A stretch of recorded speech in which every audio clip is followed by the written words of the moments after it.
বাফুফের কি উচিত ছিল আর আগে থেকেই হাবিয়ার কাবরেরা থাকা অবস্থায় কোচ নিয়োগ প্রক্রিয়া শুরু করা কিনা? আমাদের যে technical department they have been working for a long time.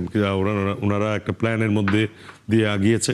বাংলাদেশের সাথে কাবরেরা যে সিচুয়েশনটা ছিল ওটা কিন্তু এপ্রিলের দিকে শেষ হয়েছে, রাইট? অনেকদিন দেশের বাইরে ছিলেন কিন্তু ফুটবলের সঙ্গে কানেক্টেড ছিলেন এবং দেশে ফিরেই একটা নতুন ইস্যু, সেটা হচ্ছে হেড কোচ নিয়োগ।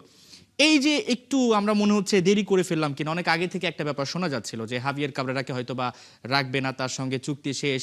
লাস্ট যে ম্যাচটা হলো সিঙ্গাপুরের বিপক্ষে, বাফুফের কি উচিত ছিল আর আগে থেকেই হাবিয়ার কাবরেরা থাকা অবস্থায় কোচ নিয়োগ প্রক্রিয়া শুরু করা কিনা? কেননা বারবার একটা কথা বলা হচ্ছিল যে সিঙ্গাপুর ম্যাচ দেখে তারপর আমরা সিদ্ধান্তে আসব। এই জায়গাটাই কি বিপত্তির কারণ হয়ে দাঁড়িয়েছে?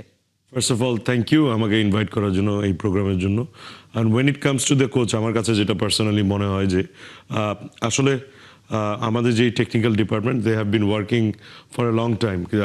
ওনারা একটা প্ল্যানের মধ্যে দিয়ে আগিয়েছে। কাবরেরা যাওয়া নিয়ে থেকে শুরু করে দ্য হোল প্রসেস ওনারা আমাদের টেকনিক্যাল কমিটি এবং দি এক্সিকিউটিভ ডিরেক্টরস যারা আছে Bangladesh football federation, they have been quite active এটা নিয়ে। বাট আমাদের আরেকটা দর্শক বা আমরা যারা আছে ফুটবলের সাথে জড়িত, ওদেরও একটা জিনিস বোঝা উচিত। ফিফা উইন্ডো মানে বলতে গেলে বিভিন্ন ম্যানেজার কিন্তু বিভিন্ন ন্যাশনাল টিম বা ক্লাবের সাথে যুক্ত থাকে। সো ওদের যেরকম বাংলাদেশের সাথে কাবরেরা যে সিচুয়েশনটা ছিল ওটা কিন্তু এপ্রিলের দিকে শেষ হয়েছে, রাইট? ইউজুয়ালি হয় হলে এগুলি জুনে সবার কন্ট্রাক্টগুলি। সো আই থিঙ্ক ওই এন্ডে আমাদের টেকনিক্যাল ডিপার্টমেন্ট ওয়াজ ওয়েটিং যে অ্যাভেলেবিলিটি আরও কী কোচ আছে।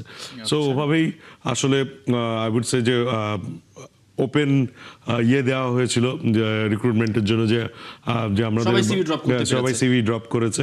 সো এখন আসলে আপনারাই যেটা নিউজে দেখছিলাম, স্পোর্টস মিনিস্টার বলেন বা বাফুফের যারা সবাই ইনভলভ।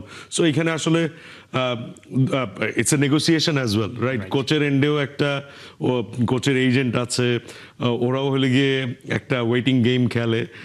ইটস অল মানে ওদের মেইন দায়িত্বটা হবে গিয়ে স্যালারি নেগোসিয়েশন। সো এখানে অনেক সময় অনেক কিছু ডিলে হয় বিকজ, আর আমরা তো দেখেছি হলে গিয়ে নট জাস্ট বিএফএফ, এখানে স্পোর্টস মিনিস্ট্রিও ইনভলভ।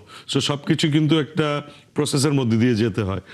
সো সেই জন্য I think there has been a bit লিডে।